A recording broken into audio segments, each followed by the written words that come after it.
నమస్తే V97 news కి స్వాగతం. వార్తల్లో ముందుగా ముఖ్యాంశాలు చూద్దాం.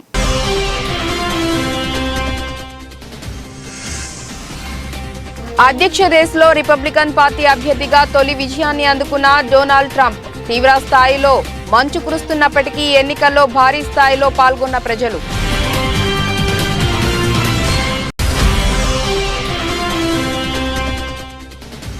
ఎన్నికల ప్రచారంలో భాగంగా గోడ రాతలు ప్రోగ్రాం ప్రారంభించిన బీజేపీ జాతీయ అధ్యక్షుడు. ఢిల్లీలోని ఓ ఇంటి గోడపై కమలం పువ్వు గుర్తు పెయింట్ వేసిన JP Nadda.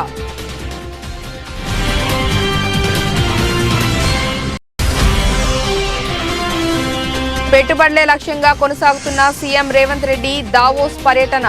World Economic Forum president Brende Borge, Ethiopia ఉప ప్రధాని మేకోనెన్తో రేవంత్ భేటీ.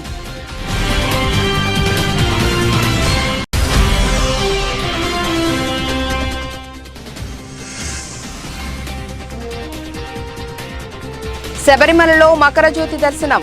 పొన్నాం బలమేడు కొండపై 3 సార్లు కనిపించిన జ్యోతి.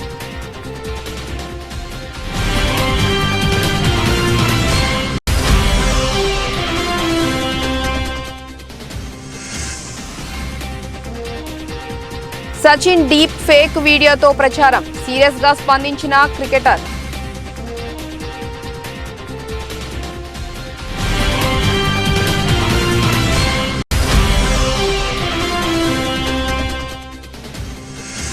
మంగళవారం నష్టాలతో ప్రారంభమైన దేశీయ స్టాక్ మార్కెట్ సూచీలు 28 పాయింట్లు తగ్గి 22,068 దగ్గర కొనసాగుతున్న నిఫ్టీ.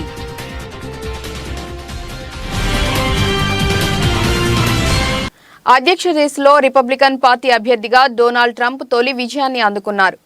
అయోవాలో సోమవారం జరిగిన పోలింగ్లో ట్రంప్ మెజారిటీ ఓట్లను సాధించారు. దీంతో రిపబ్లికన్ పార్టీ రెండో అభ్యర్థి స్థానం కోసం Nikki Haley, Florida governor Ron డిసాంటిస్ల మధ్య పోటీ నెలకొంది. తొలి పోలింగ్లోనే ట్రంప్ ఘన విజయంతో రిపబ్లికన్ పార్టీపై ఆయన ఏమాత్రం పట్టు కోల్పోలేదని స్పష్టమవుతోంది. రిపబ్లికన్ పార్టీ తరపున అధ్యక్ష అభ్యర్థిని ఎన్నుకునేందుకు కొన్ని నెలల పాటు ప్రైమరీ ఎన్నికలు జరగనున్నాయి.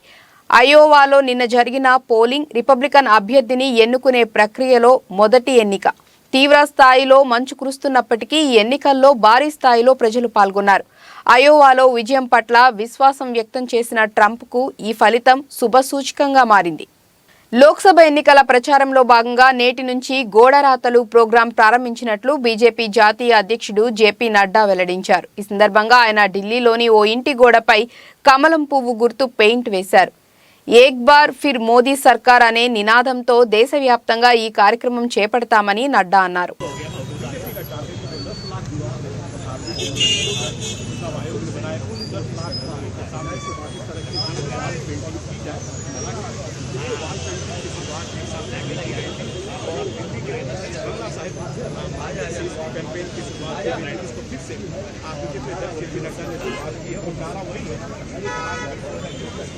मोदी सरकार 400 सीटें प्राप्त करने का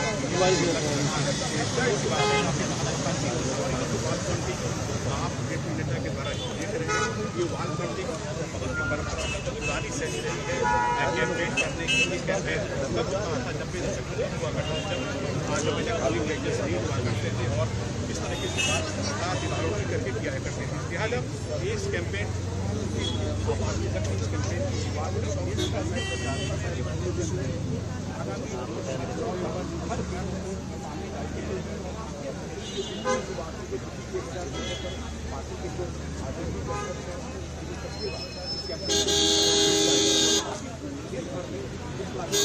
సంక్రాంతి పండుగ సందర్భంగా తమిళనాడులో జల్లికట్టు పోటీలు ఎంతో ఉత్సాహంగా నిర్వహిస్తున్నారు. ఇక మదురైలోని అవనియపురంలో కొందరు వ్యక్తులు ఎద్దును జల్లికట్టుకు పోటీకి తీసుకెళ్తుండగా అనూహ్య ఘటన జరిగింది.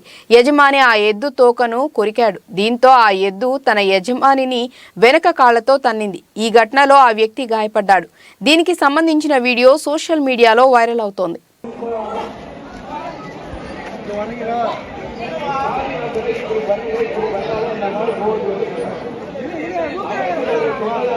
పెట్టుబడులే లక్ష్యంగా సీఎం రేవంత్ రెడ్డి దావోస్ పర్యటన కొనసాగుతోంది.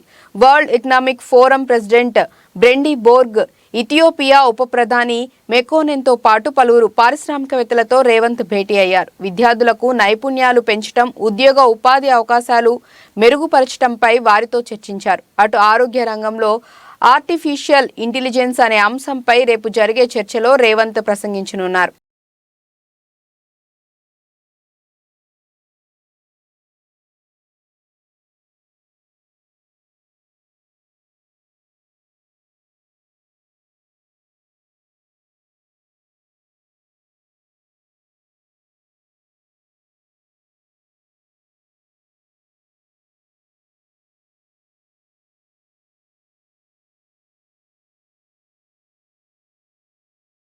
టీడీపీ అధినేత చంద్రబాబు నాయుడు సంక్రాంతి పండుగను నారావారిపల్లెలో సందడి వాతావరణంలో జరుపుకున్నారు. కుటుంబ సభ్యులతో కలిసి గ్రామ దేవతలు సత్యమ్మ, నాగాలమ్మకు ప్రత్యేక పూజలు నిర్వహించారు. చంద్రబాబు సతీమణి భువనేశ్వరి, కుమారుడు లోకేష్, మనవడు దేవాంశ్, నందమూరి కుటుంబ సభ్యులు వేడుకల్లో పాల్గొన్నారు.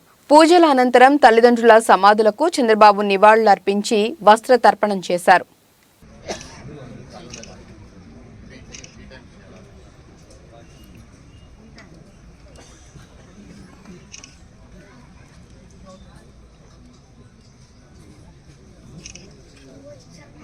కనుమ పండుగను విశిష్టతను కారంచేడు మాధవస్వామి దేవాలయ ప్రధాన అర్చకుడు వేదాంతం కిరణ్ కుమార్ మంగళవారం ఓ వీడియోలో వివరించారు. పరమేశ్వరుడు ఆయన వాహనమైన బసవేశ్వరుని భూలోకానికి పంపి అక్కడ ఉన్న పంట పొలాలను, పశువులను దీవించి సుభిక్షంగా ఉండేలాగా చేయమని ఆజ్ఞాపించారని, దీనికి ప్రతీకగా ఈ పండుగను పశువుల పండుగ అని కూడా అంటారని అన్నారు. ఈ రోజున పశు సంతతిని పూజించటం ఆనవాయితీగా వస్తోందని కిరణ్ కుమార్ తెలిపారు. కనుమ వచ్చేటప్పటికి పశువుల పండుగ, ఆ యొక్క ఇందాక మనం చెప్పుకున్నట్టుగా భోగి రోజు ఉండబడేటువంటి ఒక ఇతిహాసంలో పరమేశ్వరుడైనటువంటి తన యొక్క వాహనమైనటువంటి బసవేశ్వరుణ్ణి నేల మీదకి పంపించి ఈ యొక్క రైతులకు ఉండబడేటువంటి భూమి అంతా కూడాను తిరిగి నువ్వు అక్కడ ఉండబడేటువంటి పాప ప్రక్షాళనంటిని కూడా చేసి ఒక పంటలు పొలాలను కూడా సుభిక్షంగా ఉండబడేటువంటి చేయమని చెప్పి ఆజ్ఞాపించాడట. అందువల్ల అది పశువుల పండుగగా మనకు ప్రత్యేకగాంచింది. అందువల్ల కారంచేడులో ఉండబడేటువంటి గ్రామంలో మన యావత్ బంధుమిత్రాదులందరూ కూడాను భోగి, సంక్రాంతి, కనుమ అష్టైశ్వర్యాలు, భోగభాగాలన్నింటినీ కూడా అనుభవిస్తూ సుఖసంతోషాలతో భగవద్ ఆరాధన చేసుకుంటూ భగవత్ చింతనలో మనం మెలుగుతూ అందరూ కూడాను సుఖంగా ఉండాలని చెప్పని కోరుకుంటూ ఉన్నాం. స్వస్తి ప్రజాభ్యః పరిపాలయంతాం న్యాయేన మార్గేణ మహిషాః గోబ్రాహ్మణేభ్యః సంభూత నిత్యం లోకా సమస్తాః సుఖినో భవంతు. హరి ఓం తత్సత్. నందిగామ పట్టణం పోలీస్ స్టేషన్ వద్ద టీడీపీ శ్రేణులు ఆదివారం పెద్ద ఎత్తున నిరసన వ్యక్తం చేశారు. తెలుగుదేశం పార్టీ మాజీ శాసనసభ్యురాలు తంగిరాల సౌమ్యపై మీమ్స్ వీడియోలు చేసి బహిరంగ సభలో ప్రదర్శించి వాటిని సామాజిక మాధ్యమాలలో పోస్టింగ్ పెడుతున్న అలియాస్ దుబాయ్ కర్ముల్లాపై ఫిర్యాదు చేసి 4 రోజులు కావస్తున్నా తనపై ఎటువంటి చర్యలు తీసుకోకపోవడంతో పోలీసులపై టీడీపీ శ్రేణులు ఆగ్రహం వ్యక్తం చేశారు.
ఆదిలాబాద్ నుంచి ఆర్మూర్ వరకు రైల్వే లైన్ సాధనే లక్ష్యంగా ఆదిలాబాద్ ప్రాంతవాసులు పోరుబాటకు సై అంటున్నారు. ఇందుకోసం ఇటీవలే ప్రత్యేకంగా రైల్వే లైన్ సాధన కమిటీ ఏర్పాటు కాగా మంగళవారం ఉదయం 11:30 పట్టణంలోని అమరవీరుల స్తూపం వద్ద రీలే దీక్ష చేపట్టారు. ఈ సందర్భంగా రైల్వే లైన్ సాధన కమిటీ చైర్మన్ కాసవేణి నారాయణ మాట్లాడారు. వెనుకబడిన గిరిజన జిల్లా అయిన ఆదిలాబాద్ పాలకుల నిర్లక్ష్యానికి గురై ఎలాంటి అభివృద్ధికి నోచుకోకుండా పోయింది. ఈ జిల్లా ఆర్థికంగా విద్య, వైద్య, ఉపాధి, ఉద్యోగం సాధించాలంటే రైల్వే రవాణా సౌకర్యం చాలా అవసరం. జిల్లా ప్రజల మనుగడ దీంతో ముడిపడి ఉంది. ప్రతి బడ్జెట్లో ఏదో ఒక పేచీ పెట్టి ప్రభుత్వాలు నెట్టుకొస్తున్నాయి. అవసరం లేని రైల్వే లైన్లు ఇస్తున్న ప్రభుత్వాలు దశాబ్దాలుగా డిమాండ్ చేస్తున్న ఆదిలాబాద్ ఆర్మూర్ లైన్ త్వరితగతిన నిర్మించాలని డిమాండ్ చేశారు. రైల్వే లైన్ సాధించే వరకు దీక్షలు కొనసాగిస్తామని, అవసరం అనుకుంటే ఢిల్లీలో జంతర్ మంతర్ వద్ద నిరాహార దీక్ష చేపడతామని తెలిపారు. చిరకాలంగా ఉన్నటువంటి సమస్యను పరిష్కరించాలని చెప్పి రిలే హంగర్ స్ట్రైక్ ఆదిలాబాద్ పట్టణ ప్రజలే దీన్ని పూనుకోవడం జరిగింది. ముఖ్యంగా 5,700 కోట్ల రూపాయలు ప్రపోజల్స్ పెట్టి ఒక సర్వే నిర్వహించి పటాన్చెరు, సంగారెడ్డి, బోధను, బాన్సువాడ, ఈ నిజామాబాద్, ఆర్మూర్ కలుపుతూ ఈ ప్యాకేజీలో ఉన్నది. ఆర్మూర్ నుండి ఆదిలాబాద్ 5,700 కోట్ల రూపాయలు ఉన్నది. కానీ మేమేం చెప్తున్నామంటే ఈ ఆదిలాబాద్ ప్రజలకు ఆ పటాన్చెరుకు సంబంధించినటువంటి లైను అవసరం లేదు. ఆదిలాబాద్ టు ఆర్మూర్ పెట్టండి. పటాన్చెరు నుండి ఆదిలాబాద్ అనేది తప్పు. ఆదిలాబాదే స్టార్టింగ్ పాయింట్. ఇక్కడి నుంచే పనులు ప్రారంభం కావాలి. ఆదిలాబాద్ నుండి ఆర్మూర్ వరకు మీరు పనులు ప్రారంభించాలని చెప్పేసి నిరాహార దీక్షలు చేస్తున్నాం. కాంగ్రెస్ పార్టీ అధికారంలోకి వస్తే 3 లక్షల వరకు వ్యవసాయ రుణాలు మాఫీ చేసి రైతాంగాన్ని ఆదుకుంటామని ఏపీసీసీ రాష్ట్ర మీడియా చైర్మన్ తులసిరెడ్డి పేర్కొన్నారు. సోమవారం వేంపల్లిలో సంక్రాంతి సంబరాల్లో ఆయన గాలిపటాలు ఎగరవేశారు. కేంద్ర రాష్ట్ర ప్రభుత్వాల రైతు వ్యతిరేక విధానాల వల్ల వ్యవసాయం గిట్టుబాటు కాక అప్పుల ఊబిలో కూరుకుపోయి రైతుల ముఖాల్లో సంతోషం కనిపించడం లేదని అన్నారు. సాంప్రదాయాలకు పండుగలు ప్రతిబింబం. ఆకాశ వీధిలో తారలెన్ని ఉన్న అందాల జాబిల్లి అతను ఒక్కడే, ఏడాదిలోన ఎన్ని ఋతువులున్ననో వేడుక చేసే వసంతం ఒక్కటే అన్నట్లు మనకు అనేక పండుగలు ఉన్నప్పటికీ మకర సంక్రాంతి పండుగకు ఒక ప్రత్యేకత ఉంది. ఇది పెద్దల పండుగ, ఇది పల్లెల పండుగ, ఇది రైతుల పండుగ, ఇది అల్లుళ్ళ పండుగ. పశుపక్షాదులు, జంతుజాలాదులు మానవ పరివారములో ఒక భాగము అని తెలిపే పండుగ. ప్రకృతికి మనిషికి మధ్య ఉన్న అనుబంధాన్ని వ్యక్తీకరించే పండుగ.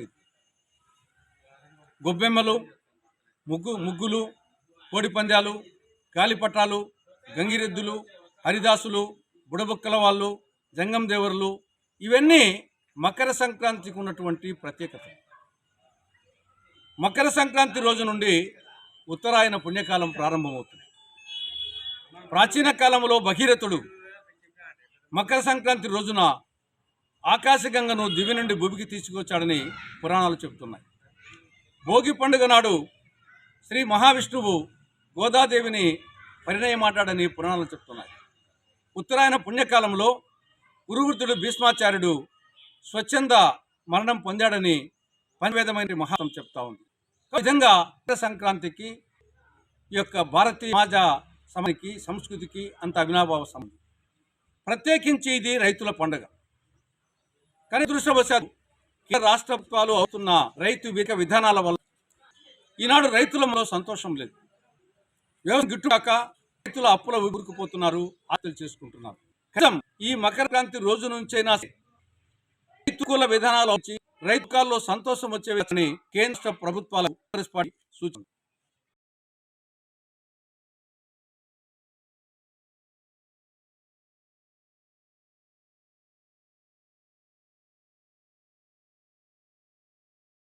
అటు కేంద్రంలో ఇటు రాష్ట్రంలో కాంగ్రెస్ పార్టీ అధికారంలోకి వస్తే రైతుల సహకారంతో అధికారంలోకి వచ్చిన వెంటనే 3 లక్షల రూపాయల వరకు వ్యవసాయ రుణాలు మాఫీ చేయడం జరుగుతుంది.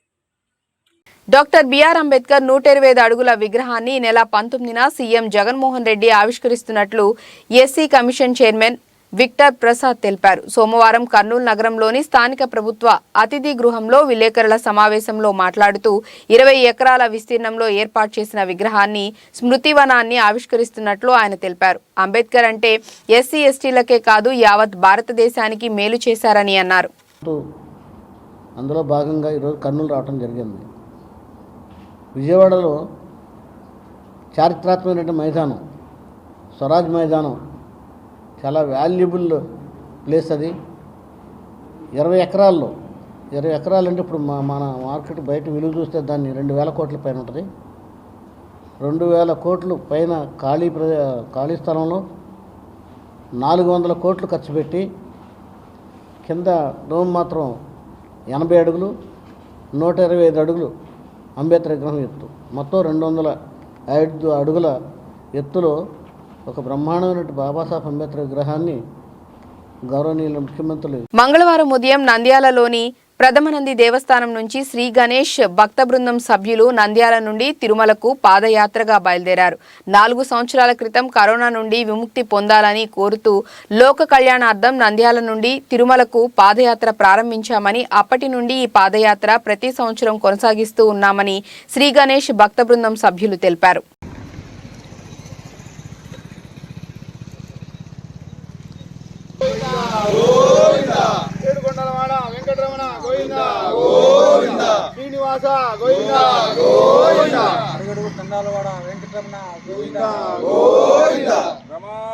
నమో వెంకటేశాయ నమః. ఈ 4వసారి పాదయాత్ర గణేష్ భక్తబృందం ద్వారా 4వసారి మేము బయలుదేరుతున్నాము. మొట్టమొదటగా ప్రథమనంది దేవస్థానం నుంచి స్వామిని ప్రథమ గణాలు ఆయన పూజింపబడినాయి కాబట్టి ఆయన ద్వారా మనం దర్శనం చేసుకొని తిరుమల కొండ వరకు ఈ పాదయాత్రను కొనసాగిస్తాము. ఈసారి 4వసారి పాదయాత్ర. మా కుటుంబాలందరూ కూడా స్వామివారిని వేడుకున్నారు. ఏమనయ్యా అంటే ఈ ప్రతి సంవత్సరం కూడా మేము బయలుదేరుతూ ఉన్నాము కాబట్టి అందరూ కూడా దినదిన అభివృద్ధిగా యోగభోగాలు అనుభవిస్తున్నారు. ఇది గమనించిన అందరూ బయలుదేరాలనే సంకల్పంతో మేము కూడా బయలుదేరుతూ ఉన్నాము. ఓం నమో వెంకటేశాయ. గత 4 సంవత్సరాల కిందట ప్రపంచాన్ని వణికించినటువంటి కరోనా సమయంలో కొంతమంది మా బంధువులైతేనేమి మా మిత్రులైతేనేమి కరోనా బారిన పడి చాలా ఇబ్బంది పడి వాళ్ళు స్వర్గస్థులు రావడం జరిగింది. వాళ్ళ కుటుంబ సభ్యులైతేనేమి మన మిత్రుల సంబంధించి ఆయురారోగ్యాలు బాగుండాలని ఆ భగవంతుని ప్రార్థించడము, ప్రవీణ్ స్వామి ఆధ్వర్యంలో హోమాలు నిర్వహించడము, లోక కళ్యాణార్థం ఏదైనా చేస్తే బాగుంటుందనే సంకల్పంతో మిత్రులందరం కలిసి మాకు ఆ భగవంతుడు అవకాశం ఉన్నంత వరకు పాదయాత్ర చేయదలిచి వరుసగా ఇది 4వసారి పాదయాత్ర చేస్తున్నాము. 20 సంవత్సరంలో కరోనా వచ్చి ప్రపంచమంతా ఇబ్బంది పడుతున్న సమయంలో కరోనా నివారణ కోసం ఆ రోజు పాదయాత్ర మొదలుపెట్టాం. అట్లే 2వ సంవత్సరం కూడా కరోనా రాకుండా ప్రజలు సుఖ సంతోషాలతో ఉండాలని చెప్పేసి మరి 2వసారి కూడా కరోనా కోసం పెట్టాం. 3వసారి గోమాతను ఉద్దేశించి మరి ఆ రోజు పాదయాత్ర చేయడం జరిగింది. ఇప్పుడు 4వసారి అయోధ్యలో జరిగేటువంటి రామమందిర నిర్మాణం ఎటువంటి ఆటంకాలు జరగకుండా మరి భారతదేశంలో కాదు ప్రపంచంలో ఉన్నటువంటి హిందువులందరూ కూడా ఆ రోజు రాముని యొక్క దర్శనం కోసం వెళ్ళి సుఖ సంతోషాలతో తిరిగి రావాలని చెప్పి కోరుకుంటూ పీవీటీజీ గిరిజనుల అభివృద్ధి కొరకు కేంద్ర ప్రభుత్వం ప్రధానమంత్రి జన్మన్ కార్యక్రమం చేపడుతుందని, ఈ కార్యక్రమం ద్వారా పీవీటీజీలు సుస్థిర అభివృద్ధి సాధిస్తారని కేంద్ర న్యాయశాఖ మంత్రి అర్జున్ రామ్ మేఘవాల్ అన్నారు. పీవీటీజీ గిరిజనులతో ప్రధానమంత్రి వీడియో కాన్ఫరెన్స్ ద్వారా సంభాషించే కార్యక్రమంలో భాగంగా సీతంపేట ఐటీడీఏలో ఏర్పాటు చేసిన పీఎం జన్మన్ కార్యక్రమాన్ని కేంద్ర మంత్రి ముఖ్య అతిథిగా హాజరయ్యారు. ఈ సందర్భంగా మంత్రి మాట్లాడుతూ పీఎం జన్మన్ కార్యక్రమం ద్వారా పీవీటీజీ గిరిజనులకు ప్రతి లబ్ధిదారునికి పక్కా ఇల్లు, గ్రామానికి త్రాగునీరు, రోడ్లు, విద్యుత్, ఉపాధి, పోషణ, అంగన్వాడీ భవనాలు వంటివి కేంద్ర ప్రభుత్వం మంజూరు చేస్తుందని అన్నారు. అదేవిధంగా ఆయుష్మాన్ భారత్ కార్డుల ద్వారా ఉచిత వైద్య సదుపాయం కల్పిస్తున్నట్లు తెలిపారు. ఈ సదుపాయాలను పీవీటీజీ గిరిజనులందరూ సద్వినియోగం చేసుకోవాలని అన్నారు.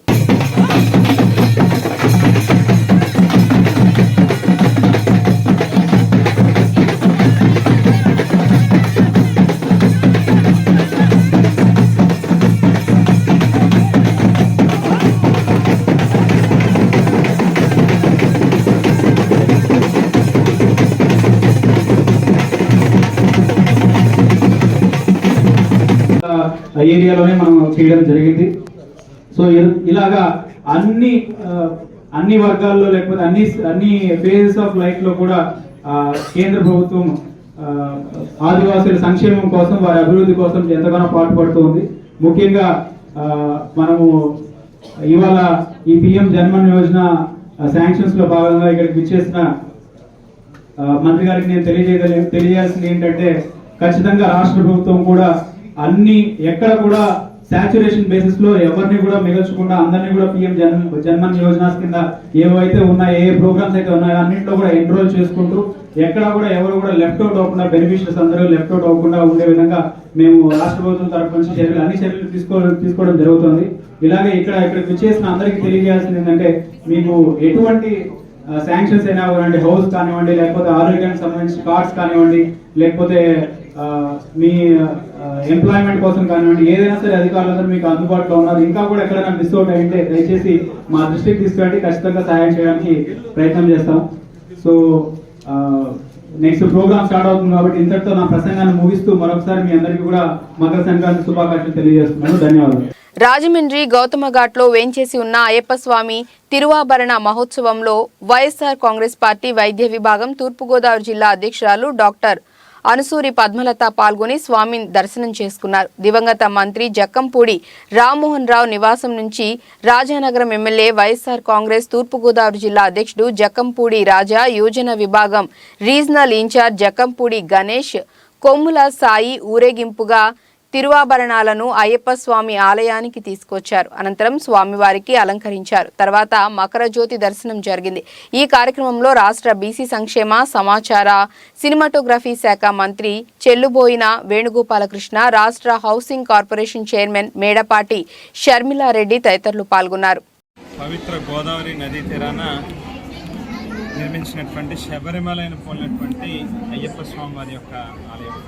అంటే దక్షిణ శబరిమలైగా ఉత్తర శబరిగా పేరుగాంచినటువంటి ఈ ఆలయంలో ఏదైతే మన కేరళ శబరిమలలో నిర్వహించేటటువంటి ప్రతి కార్యక్రమాన్ని కూడా ఇక్కడ కూడా అదే పద్ధతిలో నిర్వహించడం జరుగుతుంది.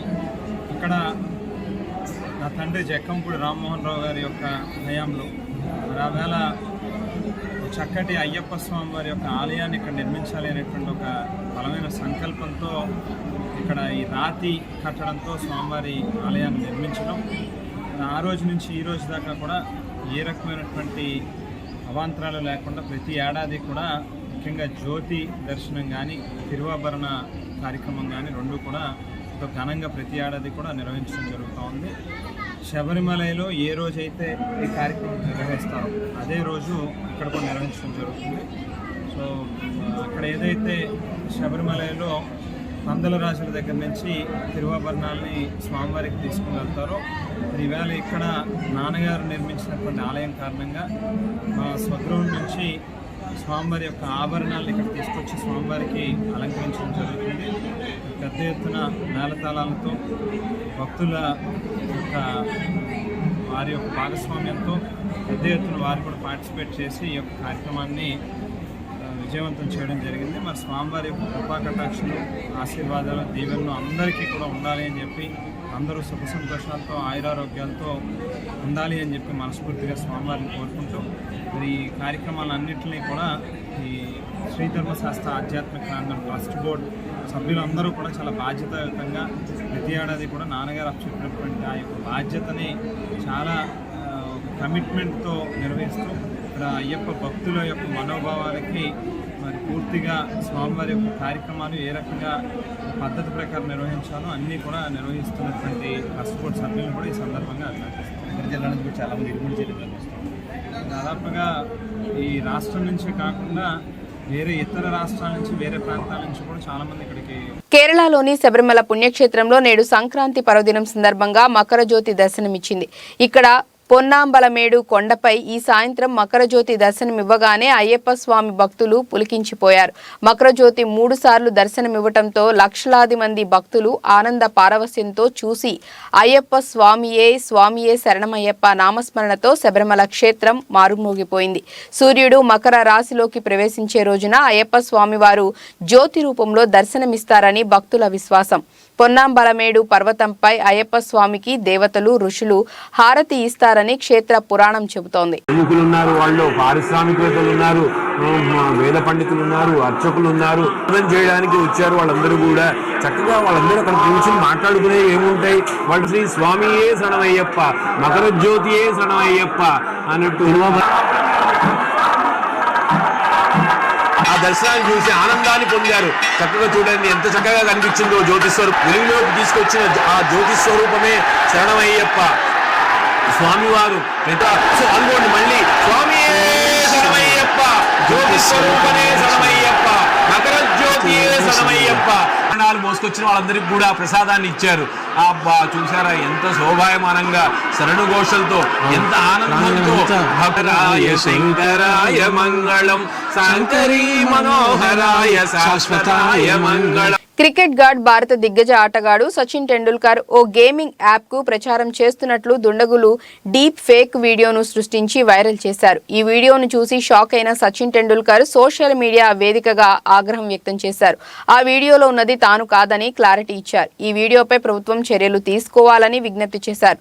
టెక్నాలజీని ఇలా విచ్చలవిడిగా దుర్వినియోగం చేయటం ఆందోళన కలిగిస్తోందని అభిప్రాయపడ్డారు.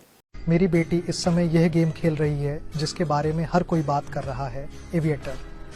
वह स्काईवर्ड एविएटर क्वेस्ट ऐप खेलकर हर दिन 180,000 रुपये निकालती है। मुझे कभी कभी आश्चर्य होता है कि अब अच्छा पैसा कमाना कितना आसान हो गया है।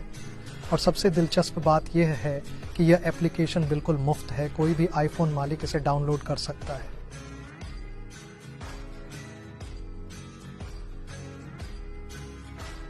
దేశీయ స్టాక్ మార్కెట్ సూచీలు మంగళవారం నష్టాలతో ప్రారంభమయ్యాయి. ఈ రోజు ఉదయం 9:27 సమయంలో సెన్సెక్స్ 84 పాయింట్లు నష్టపోయి 73,243 వద్ద ట్రేడ్ అవుతోంది. నిఫ్టీ 28 పాయింట్లు తగ్గి 22,068 దగ్గర కొనసాగుతోంది. డాలర్తో పోలిస్తే రూపాయి మారకం విలువ 82.93 వద్ద ప్రారంభమైంది. Tata Motors, Bajaj Finance, JSW Steel, Bajaj Finserv, Asian Paints, Tata Steel, Bharti Airtel, Maruti, Axis Bank, ITC షేర్లు లాభాల్లో ఉన్నాయి.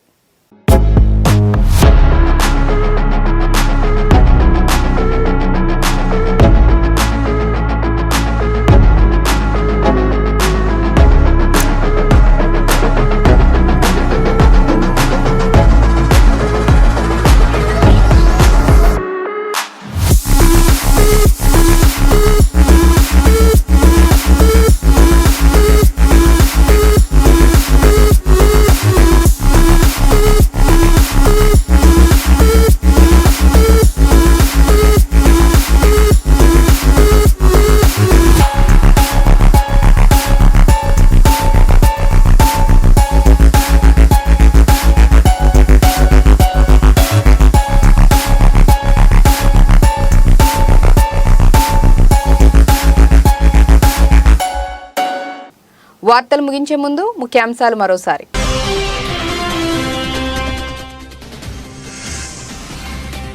అధ్యక్ష రేసులో రిపబ్లికన్ పార్టీ అభ్యర్థిగా తొలి విజయాన్ని అందుకున్న డొనాల్డ్ ట్రంప్. తీవ్ర స్థాయిలో మంచు కురుస్తున్నప్పటికీ ఎన్నికల్లో భారీ స్థాయిలో పాల్గొన్న ప్రజలు.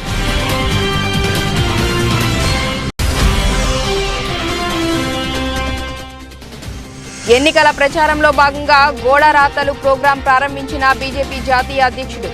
ఢిల్లీలోని ఓ ఇంటి గోడపై కమలం పువ్వు గుర్తు పెయింట్ వేసిన జేపీ నడ్డా.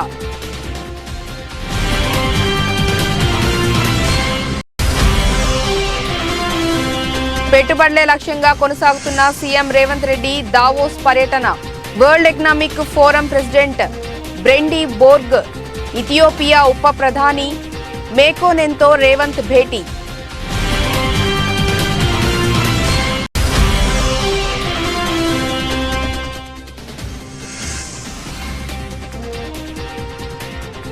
శబరిమలలో మకరజ్యోతి దర్శనం.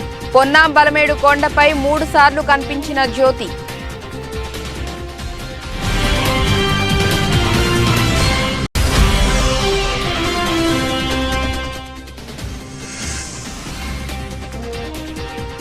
సచిన్ డీప్ ఫేక్ వీడియోతో ప్రచారం, సీరియస్ గా స్పందించిన క్రికెటర్.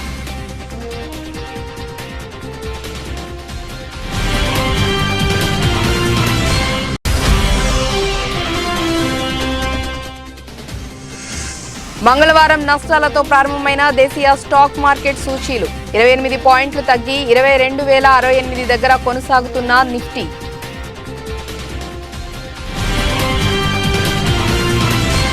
ఇక ఇప్పటి వరకున్న అప్డేట్స్. నమస్కారం.